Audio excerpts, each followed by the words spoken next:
Froggy Eats Out. It was almost dinner time and Froggy was hungry. He sat in the kitchen and dreamed about burgers and flies. Ugh, I don't want flies. Then he hopped up and looked for something to eat. He looked in the cabinet. Slam! Then he looked in the fridge. Slam! He looked in the oven. Bang! Mom yelled, Froggy, there's nothing good to eat. Froggy, called his mother. What? Did you forget it's our anniversary? We're going out to eat. Hooray, sang Froggy, let's go. First you have to get dressed up, dear. We're going to a fancy restaurant. So Froggy flopped to his bedroom. Flop, flop, flop.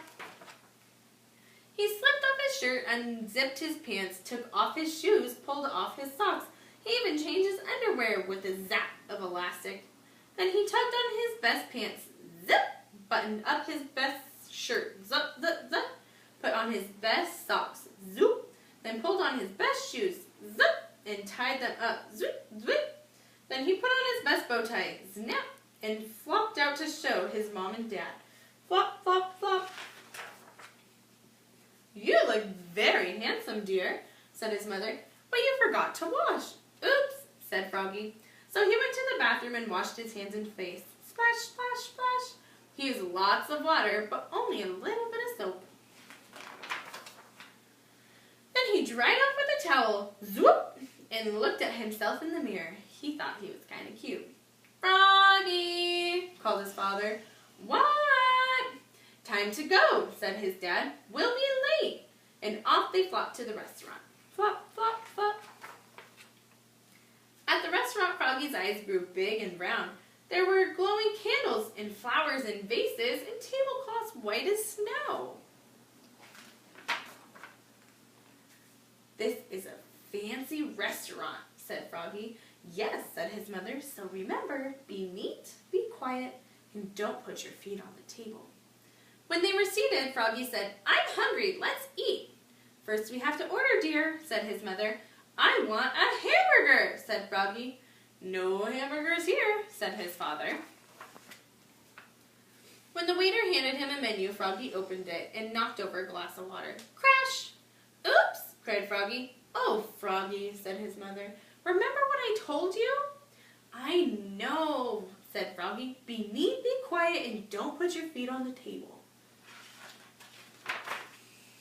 But it was hard to be neat and quiet, he fidgeted. He shook salt on his hand and licked and banged his spoon on the table. Bang, bang, bang.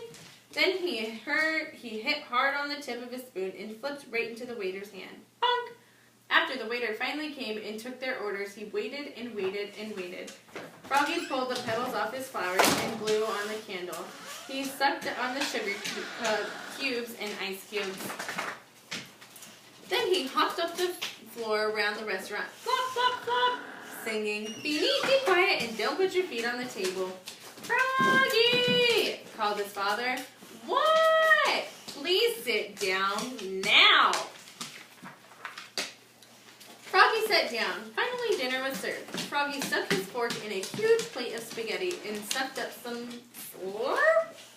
It was fun, so he slurped up some more. Slurp, slurp, slurp.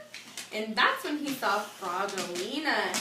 She was sitting with her parents. Hi, Froggy, called Froggalina. Who's that pretty girl, Frog? Asked his mother. Froggy was so embarrassed he ducked beneath the tablecloth and pulled and pulled and pulled till his spaghetti and fly sauce landed smack on his head. Splat! Oops, cried Froggy, looking more red in the face than green. Happy anniversary, he croaked. What a mess, cried his father. Oh, Froggy, said his mother. Froggy scooped spaghetti off his face and said, I know, let's eat out at Fast Five's place. Good idea, said his mother. Let's go, said his father, and together they leapfrogged all the way there. Flop, flop, flop. Where they ate all the burgers and flies. Munch, crunch, munch. The end.